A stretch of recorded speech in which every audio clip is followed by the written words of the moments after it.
Hello दोस्तों, प्रयास classes 1M की तरफ से आप सभी का स्वागत है। आज हम पॉलिटिक्स की अगली नेक्स्ट क्लास पढ़ने वाले हैं। उसी के आगे जो प्रस्तावना चल रहा था, तो प्रस्तावना में जो भी शब्द हैं उन सारे शब्दों को पढ़ना था। कल हम 4 नंबर तक आपको पंथ निरपेक्ष और धर्म निरपेक्ष तक पढ़ा दिए थे। अगर आपने नहीं उस वीडियो को देखा तो पहले उस वीडियो को देखो। पॉलिटिक्स की सारी क्लासें बड़ी बेस्ट और अच्छे तरीके से दी जा रही हैं। आप प्लीज़ उनको लिखो, नोट्स बनाओ, और आपको कहीं कुछ समझने की ज़रूरत नहीं है। सिर्फ आपको ध्यान से नोट्स और बनाओ, इससे बाहर कहीं क्वेश्चन नहीं बनने वाला। तो पहले देखो, आज हम उसी के आगे नंबर फिर देख रहे हैं। 5वां नंबर हमारा क्या लिखा है प्रस्तावना में, क्या लिखा है? लोकतंत्र। लोकतंत्र का मतलब होता है, लोकतंत्र का मतलब होता है लोग। हमारा देश कैसा है? एक गणराज है, लोकतांत्रिक है। तो हम कह सकते हैं लोकतंत्र आत्मक है हमारा जो देश है। तो ये प्रस्तावना के 5 नंबर में मिलता है एक शब्द हमारा, लोकतंत्र आत्मक। लोकतंत्र आत्मक का मतलब होता है गणराज, जिसका अर्थ होता है देश के प्रधान, और देश के प्रधान का मतलब होता है राष्ट्रपति का चुनाव या निर्वाचन होना। तो याद रखना, लोकतंत्र का मतलब क्या होता है? लोकतंत्र का मतलब है गणराज। क्या होना चाहिए? लोकतंत्र का मतलब होता है गणराज, और गणराज का अर्थ होता है देश का प्रधान, और देश के प्रधान का क्या होना चाहिए? चुनाव। और देश के प्रधान कौन होते हैं? अपने देश का मुखिया कौन होता है? राष्ट्रपति होता है। तो उसके बारे में बताया जा रहा है। तो याद रखना, जो 5वां नंबर है लोकतंत्र आत्मक, जिस शब्द का अर्थ होता है गणराज, और इसका पूर्ण रूप से अर्थ देखें तो इस गणराज कौन से किसके लिए बोला गया है? देश के प्रधान। और देश के प्रधान का क्या होना चाहिए? निर्वाचन, प्रत्यक्ष रूप से निर्वाचन होना चाहिए। इस शब्द का तात्पर्य की बात करें, इसका मतलब क्या होता है? तो इस शब्द का मतलब होता है लोगों का, लोगों के द्वारा शासन। मतलब हम इससे लोग जो होंगे अपने देश में, उनके द्वारा लोगों के द्वारा क्या होता है? शासन किया जाता है। इस शब्द का मतलब ये होता है। अगर देखें तो लोकतंत्र आत्मक कितने प्रकार के होते हैं? तो 2 प्रकार के, एक प्रत्यक्ष रूप से होता है, एक अप्रत्यक्ष रूप से होते हैं। प्रत्यक्ष रूप शब्द का मतलब होता है, प्रत्यक्ष रूप शब्द का मतलब होता है इसमें जनता अपनी शक्ति का प्रयोग प्रत्यक्ष रूप से करेगी। कहने का मतलब लोकतंत्र आत्मक क्या है? लोकतंत्र आत्मक का तात्पर्य होता है लोगों के द्वारा क्या करना? शासन करना। अगर बात करें लोकतंत्र कितने प्रकार के होते हैं, तो 2 प्रकार के होते हैं, एक प्रत्यक्ष रूप से, एक अप्रत्यक्ष रूप से। प्रत्यक्ष रूप का मतलब ये होता है कि जो जनता है, जनता अपनी शक्ति का प्रयोग करेगी। इसमें जनता अपनी शक्ति का प्रयोग किस रूप में करेगी? प्रत्यक्ष रूप से करेगी, एग्जैक्टली करेगी। अप्रत्यक्ष का मतलब होता है लोगों के द्वारा चुने हुए व्यक्ति शक्ति का प्रयोग करना। मतलब ये है कि पहले जनता है, ये मान लो लोग हैं। अब ये मान लो हम सभी लोग हैं।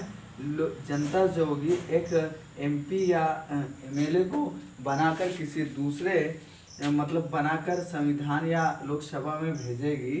तो क्या होता है कि यहाँ पर हमने अपना प्रयोग किया मत के लिए, तब वो हमारी शक्तियों का प्रयोग कर रहा है आगे। तो ये बात है। जो प्रत्यक्ष का मतलब होता है, इसमें जनता अपनी शक्ति का प्रयोग करेगी, किस रूप में? प्रत्यक्ष रूप से। और इस शब्द का मतलब होता है लोगों के द्वारा जो चुने हुए व्यक्ति हैं, उन शक्ति का प्रयोग करना होता है। अगले नंबर्स की बात करें तो अगला जो हमारा नंबर है प्रस्तावना में है वो न्याय है।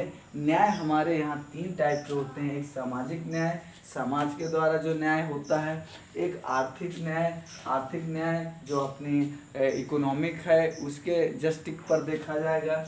और एक पॉलिटिक्स जस्टिस पर देखा जाएगा, राजनीतिक न्याय पर। तो हम कह सकते हैं जो हमारी प्रस्तावना है उसमें न्याय शब्द का अर्थ क्या होता है? हमारे यहाँ न्याय कितने हैं? एक सामाजिक न्याय, एक आर्थिक न्याय है, और एक राजनीतिक न्याय। इन तीनों शब्दों को हम रूस की क्रांति से ऐड किए। कहाँ से? रूस की क्रांति से इसको ऐड किया था। अगले अगर हम शब्द की बात करें तो अगला शब्द हमारे पास स्वतंत्रता हमारे यहाँ किस टाइप की होती है? तो स्वतंत्रता मतलब हमारे फ्री। हम कौन सी स्वतंत्रता हमारे लिए? हम अपना धर्म हो सकता है, उसकी स्वतंत्रता है। हम अपने विचार व्यक्त कर सकते हैं, इसकी स्वतंत्रता है। विश्वास की स्वतंत्रता है। अभिव्यक्ति की स्वतंत्रता है, उपासन की जरूरत है, यहाँ पर इन सबकी स्वतंत्रता है। एक बार फिर से देख लो इसको, क्या है ना, लोकतंत्र का एक इस खाका को एक बार फिर समझना होगा। देखो प्रस्तावना में जो पांचवा शब्द है, पांचवें शब्द में लिखा है लोकतंत्रात्मक। लोकतंत्रात्मक का मतलब होता है गणराज्य, जिसका अर्थ होता है देश का प्रधान कौन होता है, राष्ट्रपति। उसका क्या होना चाहिए, प्रत्यक्ष रूप से निर्वाचन होना चाहिए। इस शब्द का तात्पर्य है लोगों के द्वारा शासन। लोकतंत्र आत्मक का कितने टाइप के होते हैं, दो, एक प्रत्यक्ष और दूसरा क्या होता है अप्रत्यक्ष। प्रत्यक्ष शब्द का मतलब होता है इसमें जनता अपनी शक्ति का प्रयोग प्रत्यक्ष रूप से करती है। इसका मतलब होता है लोगों के द्वारा चुने हुए व्यक्ति शक्ति का प्रयोग करेगा। अगर बात करें छठा नंबर का न्याय, हमारे यहाँ न्याय 3 होते हैं, सामाजिक, आर्थिक, राजनीतिक। ये शब्द कहाँ से लिए गए, रूस की क्रांति से लिए गए। इसी तरह हमारे पास 7वां नंबर क्या है, स्वतंत्रता है। ठीक है, अगला जो हमारे पास शब्द है उस शब्द की बात पर इस तरह का मिटा कर बता रहे हैं। नंबर है 7वां था आपके, समझा दिया गया था हम, स्वतंत्रता 7वां था आपका। और 8वां क्या है, समानता। समानता मतलब क्या होता है, समानता 2 प्रकार की होती है, एक तो अवसर की समानता और एक प्रतिष्ठा की समानता।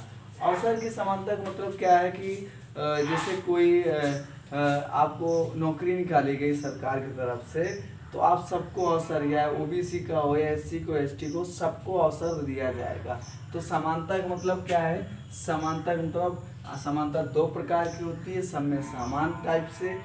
और ये 2 प्रकार की होती है, एक अवसर की समानता और एक प्रतिष्ठा की समानता। सबके प्रति हम समान भाव से रहें। अगर 9वें शब्द की बात करें तो 9वें शब्द में ये लिखा है प्रस्तावना के 9वें शब्द में, व्यक्ति की गरिमा। व्यक्ति की गरिमा का मतलब क्या होता है, व्यक्ति अपने साथ शरीर की गरिमा बना कर रखे, अपने आप को सही रखे। ये हमारे संविधान के प्रस्तावना में 9वां शब्द में ये लिखा गया है। क्या लिखा गया है कि व्यक्ति की जो गरिमा होगी वो गरिमा बनाए रखेगा, अपने आप को, अपने शरीर की गरिमा को बनाए रखेगा।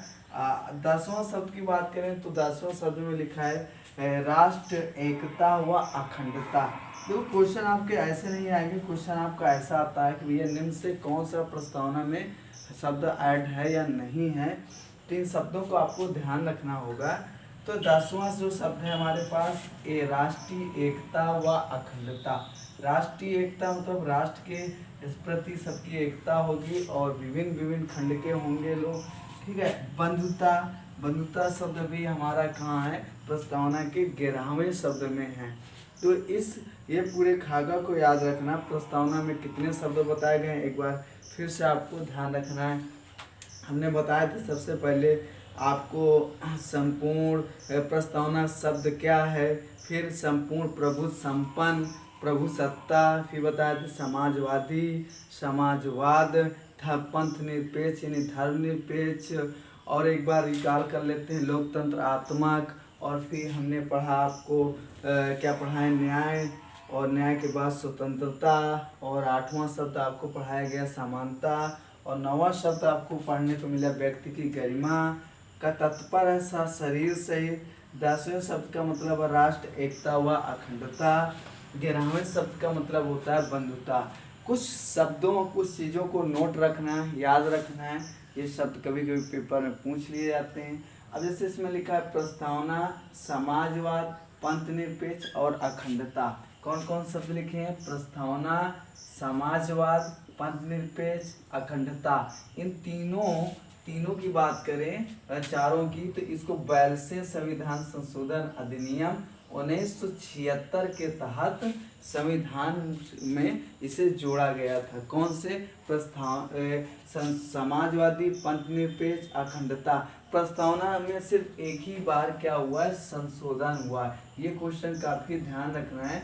एक बार ये नहीं, कई बार क्वेश्चन पूछा गया है कि बताओ कि ऐसे संविधान के ऐसे कौन सा शब्द है जिसमें सिर्फ एक ही बार संशोधन किया गया है, तो वो प्रस्तावना है जिसमें एक ही बार संशोधन किया गया था। तो याद रखना, प्रस्तावना, समाजवाद, पंथनिरपेक्ष अखंडता, 42वें संविधान संशोधन अधिनियम 1976 के तहत क्या किया गया है, ऐड किया गया है, जोड़ा गया है। प्रस्तावना की बात करें तो पहला और अंतिम दोनों का संशोधन सिर्फ एक ही बार हुआ, यही इसका पहला संशोधन है और यही इसका अंतिम संशोधन है। तो एक बार याद रखने इस नोट को, एक क्वेश्चन यहाँ से बहुत पूछा जाता है कि बताओ समाजवाद शब्द का संशोधन कौन से संशोधन में हुआ, तो याद रखना 42वें संविधान संशोधन 1976 के तहत इसे ऐड किया गया है। अखंडता की बात करें तो वो भी यही 42वें में 1976 में। पंथनिरपेक्ष 42वें संविधान संशोधन अधिनियम 1976 के तहत। समाजवाद में भी 42वें संविधान संशोधन अधिनियम 1976 के तहत जोड़ा गया है। प्रस्तावना में हम बात करें यही पहला संशोधन है और ये अंतिम संशोधन है। अगर बात करें आगे प्रस्तावना को कहाँ से ग्रहण किया गया है, प्रस्तावना शब्द कहाँ से लिया गया है, तो अमेरिका के संविधान से इसको लिया गया था।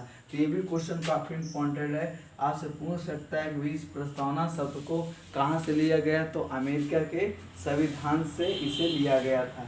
बात करें स्वतंत्रता, समानता, बंधुता, इन शब्द को कहाँ से लिया गया है, तो फ्रांस के संविधान से इसको ग्रहण किया गया था। फ्रांस से इसे हम ग्रहण किए थे। कौन कौन से, स्वतंत्रता, समानता, बंधुता, ये शब्द को कहाँ से ग्रहण किया है, फ्रांस से ग्रहण किया गया था। अगर बात करें मूल भावना कहाँ से ली गई है, तो मूल भावना को याद रखना, मूल भावना आपकी ऑस्ट्रेलिया देश से ली गई है। कहाँ से, ऑस्ट्रेलिया से ली गई है। तो एक बार फिर से रिपीट कर लेते हैं अच्छे से। तो पहले प्रस्तावना शब्द का जो उद्देश्य था, उद्देश्य प्रस्ताव यानी लिखित संविधान 26 नवंबर 1949 में था। संविधान क्या है, पहला पेज है। संविधान शब्द का मतलब होता है भारत के लोग, हम भारत के लोग हैं। और इसको कहाँ से लिया गया, तो अमेरिका क्रांति से, यूनिवर्सल चार्ट से। अगर आगे हम बात करें तीसरे पॉइंट को, संप्रभुता तीसरा नंबर बताया गया। तो समाजवाद शब्द का मतलब होता है कल्याण, ठीक है, कल्याण करना, उत्पादन के स्रोत बढ़ाना, ये इसका मुख्य उद्देश्य था। अगर आगे बात करें पंथनिरपेक्ष को संविधान में इस शब्द का प्रयोग किया गया है, धर्मनिरपेक्ष का नहीं, क्योंकि किसी भी राज्य का कोई धर्म नहीं होता है। ये शब्द हमने पढ़ा दिए थे।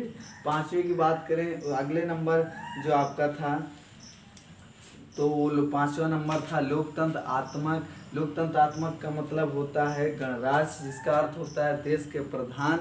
और देश के प्रधान मतलब कौन, राष्ट्रपति का निर्वाचन प्रत्यक्ष रूप से होना चाहिए। ये दो टाइप में बताया गया, एक प्रत्यक्ष और एक अप्रत्यक्ष। प्रत्यक्ष शब्द का मतलब तो लोगों के द्वारा, इसमें जनता अपनी शक्ति का प्रयोग प्रत्यक्ष रूप से करेगी, बल्कि अप्रत्यक्ष में क्या होता है, लोगों के द्वारा चुने हुए व्यक्ति शक्ति का प्रयोग करेगी।